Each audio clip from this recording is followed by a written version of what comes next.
they will join ours. In time, all of England will know of Ravenclan and the glory we brought to that fractured land. So to England, glory and destiny! To England! To England! For Valhalla!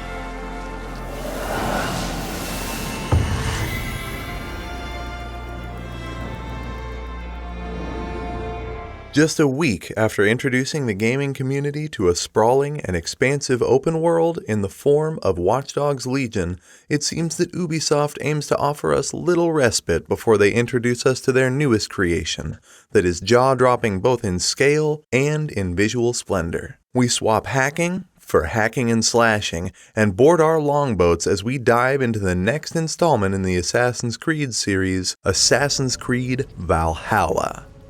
This title will continue the trend of recent iterations, such as Assassin's Creed Origins and Assassin's Creed Odyssey, promising a game that is packed with content, vast areas to explore, interesting characters, and new mechanics that aim to bring back the stealth mechanics that made the series so popular many years ago, albeit with a new look and feel more in line with modern gaming standards. However, the question remains, does Assassin's Creed Valhalla succeed in delivering on these promises? We find out as we review Assassin's Creed Valhalla.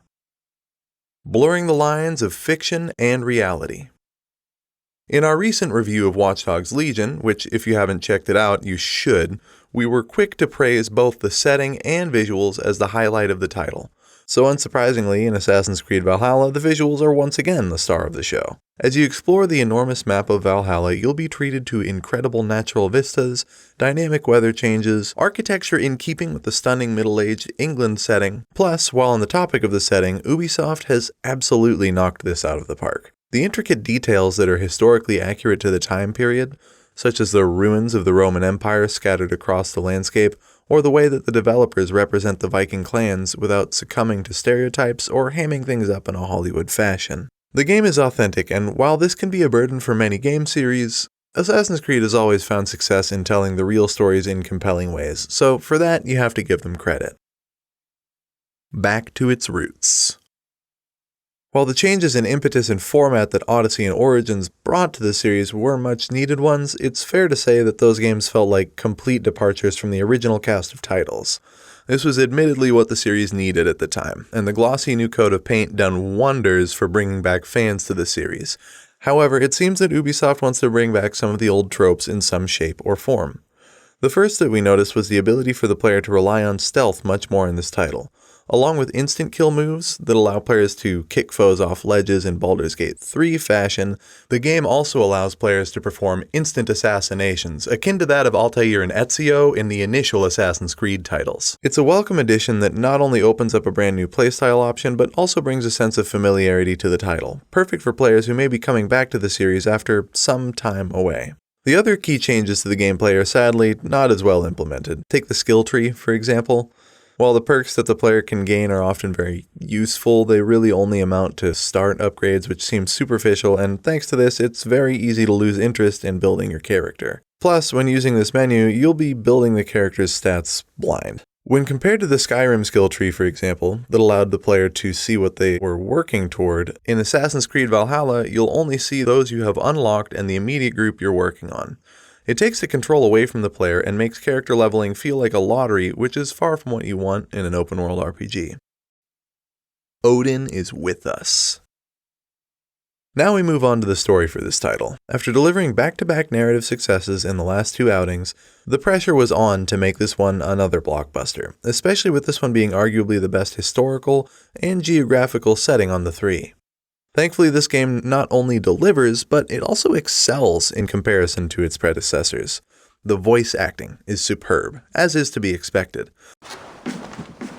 You have just won your heart's desire, Eivor.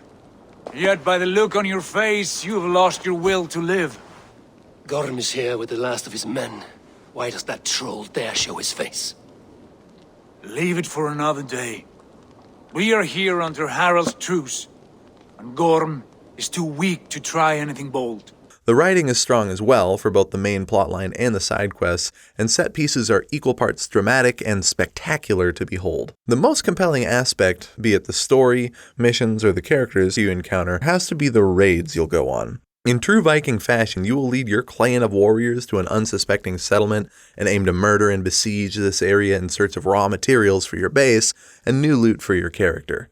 These moments are hands down the most intense and gripping within the entire title, with emphasis on the larger structures like castles, which will require a massive assault to claim as your own. What also has to be commended about the story is what it will allow future titles to do.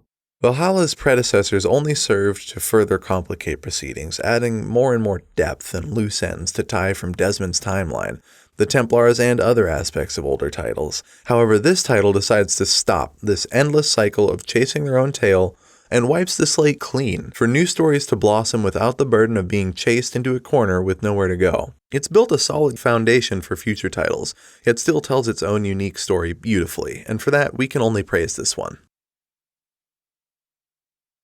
Ambition creates problems. Sadly, for all the great moments brought about by the developer's ambition, there are moments of frustration and boredom that come in this package. Firstly, we have the combat system that is one note for the majority of the title. The frustrating thing about this combat scheme is that after 20 plus hours, when you unlock all your abilities and perks, it's a fluid, varied, and action-packed system.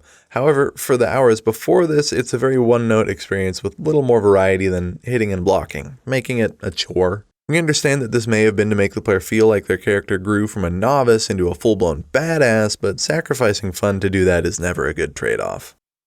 Plus, we need to talk about the bugs present in this game at launch. Much like Watch Dogs Legion last week, we will likely see a patch that will sort a lot of these issues out. However, at the moment, there are physics issues, AI malfunctions, quest-breaking errors, random floating assets, and even some moments that will completely crash the game.